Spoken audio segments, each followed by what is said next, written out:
मान लो हमें ऐसी वेबसाइट बनानी है। ये है हमारी मेन हेडिंग, इसके लिए हम यूज़ करेंगे h1 टैग।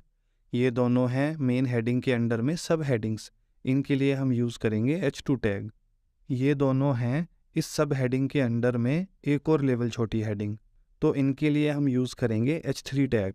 जो बाकी बचे ये तो हेडिंग है ही नहीं, ये तो नॉर्मल टेक्स्ट हैं, इसलिए यहाँ पे हम यूज़ करेंगे p टैग। सर, इतना दिमाग कौन लगाएगा कि कहाँ H1 टैग यूज़ करना है और कहाँ H2। क्यों ना सब जगह P टैग ही यूज़ कर लें और फिर CSS की हेल्प से फ़ॉन्ट साइज़ छोटा बड़ा कर देंगे। कर तो सकते हो और वेबसाइट बिल्कुल सेम बन भी जाएगी, पर यह तरीका सही नहीं है। पर ऐसा क्यों सर?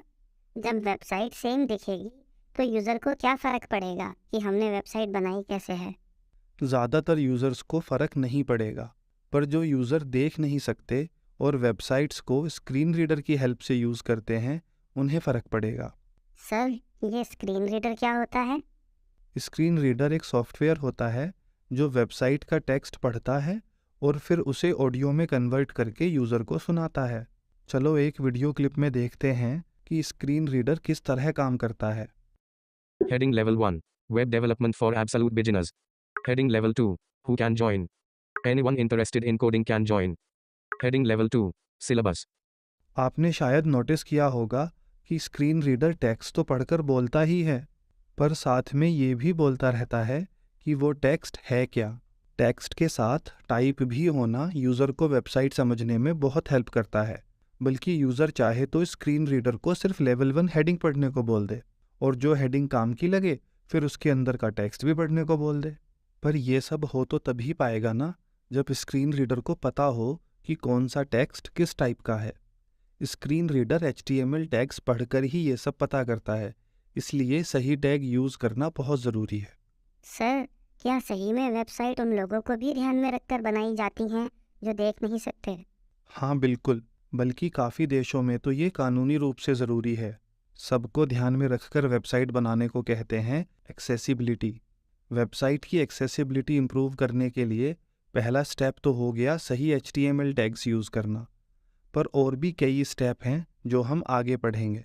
हर जगह सही HTML टैग यूज़ करने का एक फ़ायदा तो हो गया एक्सेसिबिलिटी, पर इसके अलावा एक और बहुत बड़ा फ़ायदा है। चलो समझते हैं। दुनिया में लाखों करोड़ों वेबसाइट हैं और हर कोई चाहता है कि उनकी वेबसाइट पे ज़्यादा से ज़्यादा लोग आएं, पर चाहने से कुछ नहीं होता। वेबसाइट पे ट्रैफिक चाहिए तो गूगल बाबा को खुश करना पड़ता है, क्योंकि ज़्यादातर लोग गूगल पे सर्च करके ही वेबसाइट्स पे जाते हैं। मान लो आपको कोई सॉन्ग डाउनलोड करना है, गूगल पे सर्च करोगे तो लाखों वेबसाइट आएंगी, पर ज़्यादातर लोग ऊपर ऊपर की 4-5 वेबसाइट में से ही किसी वेबसाइट पे क्लिक करते हैं। बाकी की वेबसाइट्स पे तो कोई भूला भटका यूज़र ही जाता है। यानी वेबसाइट पे ट्रैफिक चाहिए तो गूगल सर्च रिजल्ट्स में टॉप पे आना पड़ेगा। इंटरनेट पे सर्च करने की गूगल के अलावा और भी वेबसाइट्स हैं, जैसे कि bing.com। गूगल और बिंग जैसी वेबसाइट्स को कहा जाता है सर्च इंजन, और किसी भी वेबसाइट को सर्च इंजन के रिजल्ट्स में टॉप पे लाने की कोशिश को कहते हैं सर्च इंजन ऑप्टिमाइजेशन, या शॉर्ट में बोलें तो SEO। SEO यानी ऐसे काम करना कि गूगल को आपकी वेबसाइट पसंद आए और वो आपकी वेबसाइट को टॉप पे दिखाने लगे। गूगल को खुश रखना बीवी को खुश रखने के जैसा है। बहुत सारी छोटी छोटी चीज़ों का ध्यान रखना पड़ता है, पर फिर भी कोई गारंटी नहीं है कि बात बन ही जाएगी। धीरे धीरे हम कई स्टेप पढ़ेंगे SEO करने के, पर पहला तरीका है अपनी वेबसाइट पे सही HTML टैग्स यूज़ करो। सर, गूगल को सही टैग होने ना होने से फ़र्क क्यों पड़ता है? गूगल के कंप्यूटर्स इंटरनेट की सभी वेबसाइट्स का HTML अपने पास लोड करते रहते हैं, ताकि गूगल को पता रहे कि कौन सी वेबसाइट किस टॉपिक से रिलेटेड है।